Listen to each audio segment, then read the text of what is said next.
दूसरे दिन पापा घर आ गए। उनके आते ही मम्मी ने मायके जाने का मन बना लिया। वह मुझे भी अपने साथ ले जाएगी, यह सोचकर मैं मन ही मन खुश हो रही थी। लेकिन वह मुझे अपने साथ नहीं ले गई। मम्मी पापा से यह बोलकर अकेली ही चली गई कि मैं मायके जा रही हूँ। माँ की तबीयत खराब है, मैं 2 दिन के बाद खुद ही आ जाऊंगी। पापा यह सुनकर बहुत ही खुश हुए। उनका रिश्ता भी अजीब था। मम्मी घर पर होती तो पापा बाहर होते, और पापा घर पर होते तो मम्मी बाहर होती। मुझ पर क्या बीत रही है, इससे उन दोनों को कोई मतलब नहीं था। वैसे मैं भी इसकी आदी हो गई थी। आदी क्या हो गई थी, अपने आप को समझा लिया था।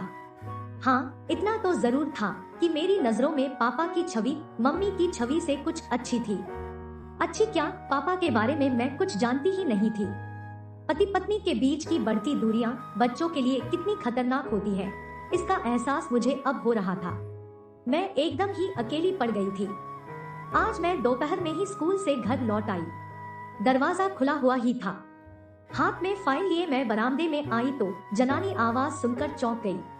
अगले पल ही मैं इस सोच में पड़ गई, मम्मी आज मायके सुबह ही चली गई। यह पापा के बेडरूम में कौन औरत है? मैं यह सोचती हुई बेडरूम की ओर बढ़ गई। खिड़की का दरवाजा बंद था। दरवाजे में कुंडी लगी हुई थी। मम्मी पापा का बेडरूम एक ही था। मुझे ज्यादा सोचना नहीं पड़ा कि अंदर का नजारा कैसे देखूं। दरवाजे के उस छोटे से छेद से होकर एक आंख बंद कर दूसरी आंख से मैं अंदर झांकने लगी। पापा एकदम निर्वस्त्र थे और वह महिला जिसे मैं कुछ कुछ पहचानती थी नाइटी गाउन में थी। वह पापा के साथ 1-2 बार घर पर आ चुकी थी। मैंने दिमाग पर जोर दिया तो उसका नाम भी याद हो आया। उसका नाम रवीना था। रवीना यही कोई 22-23 की छरहरी देह वाली खूबसूरत महिला थी। वह मम्मी से अधिक सुंदर भी नहीं थी तो कुरूप भी नहीं थी। मैं हैरान थी, जिस पापा को मम्मी पसंद नहीं करती है, उस पापा को एक उससे कम उम्र वाली युवती पसंद करती है। यह ईश्वर की कैसी लीला है। इतने में ही रवीना ने नाइटी गाउन उतार कर एक तरफ रख दिया। मेरे तो पैरों तले से जमीन ही निकल गई। मैं यह सब देखकर हैरान हो रही थी। कमाल है, बातचीत से इतनी सभ्य और सौम्य दिखने वाली रवीना कितनी चालू है। मेरी माँ भी तो रवीना की तरह ही सौम्य और सीधी सादी लगती है, लेकिन इस मामले में कितनी शातिर है। मैं तो एक शातिर और बच्चलन स्त्री पुरुष की संतान हूँ, मेरा भविष्य कैसा होगा। तभी रवीना ने पापा की दाईं जांघ पर कसकर चिकोटी काट दी, लेकिन वह जरा सा भी गुस्सा नहीं हुए, बल्कि उसे और प्यार से अपनी गोद में बिठा लिया। मुझे आज भी याद था, एक बार मैंने पापा को गुदगुदी कर दी थी तो उन्होंने मेरे गाल पर एक थप्पड़ धर दिया था। मुझे बदतमीजी पसंद नहीं, मैं गाल सहलाती ही रह गई थी। और आज पापा रवीना की बदतमीजियों पर कोई ध्यान न दे रहे थे। मैं अगले पल ही बुदबुदा पड़ी। क्या व्यक्ति ऐसे नाजुक क्षणों में इतना संवेदनशून्य और सुन्न-सा पड़ जाता है कि दांतों और नाखूनों के वार को भी महसूस नहीं कर पाता है। यहीं से मेरे मन के किसी कोने में सहवास को भोगने की इच्छा ने करवट लेनी शुरू कर दी।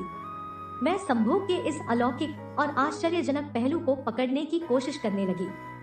इसी बीच पापा ने रवीना को घूरते हुए कहा, तुम सचमुच ही मुझे बहुत ही आनंद देती हो। मेरी पत्नी तो मुझे पसंद ही नहीं करती है। वह कहती है कि तुम 3-3 दिन तक दाढ़ी ही नहीं बनाते हो। तुझसे बात कौन करेगा।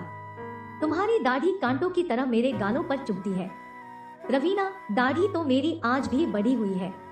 क्या तुम भी मेरी दाढ़ी से परहेज करती हो? पापा के यह कहते ही रवीना हंसने लगी। डार्लिंग, तुम्हारी पत्नी औरत है या कोई मोम की गुड़िया। भला पुरुष की दाढ़ी की चुभन भी कहीं स्त्री को पीड़ा पहुंचाती है। स्त्री को पीड़ा तो तब पहुंचती है जब पुरुष बीच में ही साथ छोड़ जाता है। क्या तुम्हें नहीं पता संभोग में नोचक रोज का कितना महत्व है। दाढ़ी नोचक रोज का ही तो काम करती है। ईश्वर ने कुछ सोच समझकर ही पुरुष को दाढ़ी दी है। सच तो यह है कि मैं तुम्हें तुम्हारी दाढ़ी से ही पसंद करती हूँ। यह कहते कहते रवीना ने पापा को बाहों में समेट लिया और अपने चिकने और मुलायम गाल उनके दाढ़ीदार गाल पर रखकर रगड़ने लगी। यह मेरे लिए एक नया ही अनुभव था। मैं आश्चर्यचकित होकर सोच रही थी, यहाँ तो कोई भी किसी से प्यार नहीं कर रहा, यहाँ तो केवल सहवास की ही प्रधानता है। रवीना पापा को इसलिए पसंद करती है क्योंकि उसे पुरुष की दाढ़ी की चुभन अच्छी लगती है, और मम्मी वेदांत अंकल पर इसलिए मुग्ध है क्योंकि वह सहवास कला में निपुण है और साथ ही चिकने गालों वाले हैं। ये दोनों स्त्रियां ही हैं लेकिन इनकी पसंद अलग अलग है। शायद यही वजह है कि स्त्री पुरुष अपने जीवन साथी को छोड़कर कहीं बहक जाते हैं। बहक क्या जाते हैं, अपने मनपसंद किसी सुयोग्य साथी की तलाश कर लेते हैं। मैं भी तो एक स्त्री ही हूँ। क्या मेरी पसंद अपने विचारों के अनुकूल पुरुष की नहीं है? क्या अपनी पसंद की चीज को ढूंढना या पाना गलत है? नहीं, पापा, मम्मी, वेदांत अंकल, रवीना आदि सब बहके या भटके नहीं हैं। इन्होंने तो अपनी अपनी पसंद को हासिल किया है। इसी मध्यांतर मैंने देखा पापा रवीना की देह पर झुकते जा रहे हैं और उनके होंठ रवीना के होंठों को चूमने के लिए मचल रहे हैं। मैंने अगले पल ही अपनी दोनों हथेलियों से आंखें ढक ली और मन ही मन सोचने भी लगी, यह कैसी आग है जो स्त्री को पुरुष दर पुरुष और पुरुष को स्त्री दर स्त्री भटकने पर मजबूर कर देती है। पुरुष की बाहों का पहला पहला स्पर्श कैसा होता होगा? पुरुष के संसर्ग में कभी नहीं आने वाली एक स्त्री पुरुष की बाहों के स्पर्श मात्र से ही कितनी रोमांचित हो उठती होगी। मैं यह जानने की कोशिश करते करते पसीने से तरबतर हो गई। मैंने देखा मेरे हाथ के पसीने से फाइल भीग गई है और मेरे स्तनों से फूट आए पसीने ने मेरे बनियान को भिगो दिया है। मेरे हाथ अनायास ही मेरी जांघों पर चले गए। मेरी चड्डी भी पसीने से भीग गई थी। मुझे लगा मेरे भीतर भी कुछ कुछ हो रहा है। मैं वहां से सीधे अपने कमरे में चली आई। मुझे अच्छे बुरे का ज्ञान हो गया था। मेरे होंठों से अनायास ही बोल फट पड़े। अब स्थिति मेरे सामने बिल्कुल ही स्पष्ट है। न तो मम्मी दोषी है और न ही पापा दोषी है। चरित्रहीन कोई नहीं है। एक दूसरे के प्रति अरुचि, नापसंदगी और परिस्थितिजन्य लाचारी ने ही दूसरे से संबंध बनाने के लिए मजबूर किया है। जो लोग इन बातों को नहीं समझते वे ही ऐसे संबंधों को गलत मानते हैं। मैं मम्मी को भी जानती हूँ और पापा को भी जानती हूँ। मुझे अच्छी तरह से याद है मम्मी पहले ऐसी नहीं थी। देह बेचना उसका धंधा नहीं है। वेदांत अंकल से वह पैसे नहीं ऐंठती है। उसे तो यौनानंद का सुख चाहिए जो पापा नहीं दे सकते, क्योंकि पापा तो रवीना पर मुग्ध है।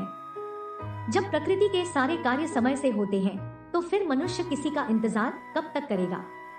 मम्मी जवान है, उसे इंद्रिय सुख चाहिए ही चाहिए। किसी को बच्चलन या चरित्रहीन कहना जितना आसान है उसको समझना उतना ही कठिन है। एक पुरुष की बाहों से दूसरे पुरुष की बाहों में जाने का सफर कितना दुष्कर होता है।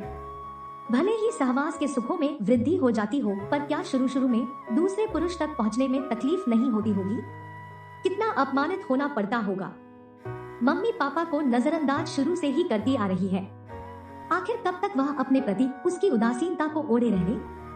कभी न कभी तो किसी न किसी से तो उन्हें जुड़ना ही था। मैं रवीना की शुक्रगुजार हूँ कि उसने पापा को समझा है, और मैं वेदांत अंकल की भी शुक्रगुजार हूँ जिसने मम्मी की पीड़ा को और बढ़ने नहीं दिया है। अगर पापा के जीवन में रवीना नहीं आई होती और मम्मी के जीवन में वेदांत अंकल नहीं आए होते तो क्या ये दोनों दिमागी रूप से पागल नहीं हो गए होते? इन अवैध संबंधों ने ही तो उन्हें यौन रोगी होने से बचाया है। इतने में ही मेरे विचारों की श्रृंखला टूट गई। पापा दरवाजे में खड़े थे और रवीना उनके पीछे खड़ी थी। मेरे बोलने से पहले ही दोनों मेरे नजदीक आकर बैठ गए। मैंने देखा दोनों के ही चेहरों पर गजब की ताजगी और आत्मसंतुष्टि थी। मेरे मन में पापा के प्रति कोई मैल भाव नहीं था। मैं रवीना को भी एक बच्चलन औरत नहीं मानती थी। मम्मी के लिए भी मेरे मन में कोई बैर भाव नहीं था। परिस्थितियां ही ऐसी बन गई थी कि सब घालमेल हो गया था। ऐसा कभी मेरे साथ भी हो सकता था या किसी दूसरे के साथ भी। मेरी तरह विचारधारा शुरू शुरू में इन लोगों की भी होगी। जब परिस्थितियां इनके प्रतिकूल होती गई तो इनके विचारों में भी बदलाव आता चला गया। मेरे भीतर एक गजब का आत्ममंथन चल ही रहा था कि पापा ने मुझे टोक दिया, बेटी क्या सोच रही हो? तुम्हारी पढ़ाई कैसी चल रही है? ठीक चल रही है पापा। मैंने यह कहते हुए पापा की ओर देखा तो वह मुझसे आंखें मिला न सके। मैं बोली, पापा मैं तो तुम्हारी बेटी हूँ। तुम मम्मी के लिए या दुनिया के लिए जैसे भी हो, लेकिन मेरे लिए तो सिर्फ मेरे पापा ही हो, और मम्मी भी तुम्हारे लिए कैसी भी क्यों न हो, पर मेरे लिए तो मेरी मम्मी है। मैं जानता हूँ बेटी। यह कहते कहते पापा ने मुझे अपने गले से लगा लिया। मैंने महसूस किया पापा कुछ कुछ यह जान गए थे कि मुझे मालूम हो गया है रवीना से उनके क्या संबंध है। इतने में ही रवीना ने अपने पर्स से टाफियों के 2-3 पैकेट मेरे आगे रख दिए। तुम्हें ये टाफियाँ पसंद है ना? मैं तुम्हारे लिए ही लाई हूँ। रवीना यह कहकर हंसने लगी। मैं सोच रही थी अब मैं इस प्यार और लगाव को क्या कहूँ। कैसे यह कह दूँ कि रवीना बच्चलन है या वेदांत अंकल चरित्रहीन है। मुझे एक साथ इतने सारे लोग प्यार करने वाले मिले हैं। मेरे लिए तो सभी अच्छे हैं। बुरे तो तब होते जब वे एक दूसरे को ब्लैकमेल करते या ठगते लूटते। वे तो जिंदगी को जी रहे हैं, वह भी बड़े ही सलीके से। मम्मी पापा के साथ रह भी रही है और अपने तरीके से जी भी रही है। पापा भी मम्मी के साथ रह रहे हैं और अपना जीवन भी जी रहे हैं। घाटे में कोई है तो वह मैं हूँ। मुझे मम्मी पापा की दोहरी जिंदगी के साथ आए दिन समझौता करना पड़ता है। मुझे डर है कहीं मैं भी दोहरी जिंदगी जीने की आदी न बन जाऊं। इतने सारे लोगों का प्यार किसी दिन मेरे लिए धीमा जहर भी बन सकता है। मैं अभी और सोचती इतने में पापा बोल पड़े, बेटी तुम अपनी पढ़ाई करो, मैं रवीना को बस स्टैंड तक छोड़कर आता हूँ। Yes papa. मैं यह कहकर एक किताब रैक से खींचकर पलटने लगी।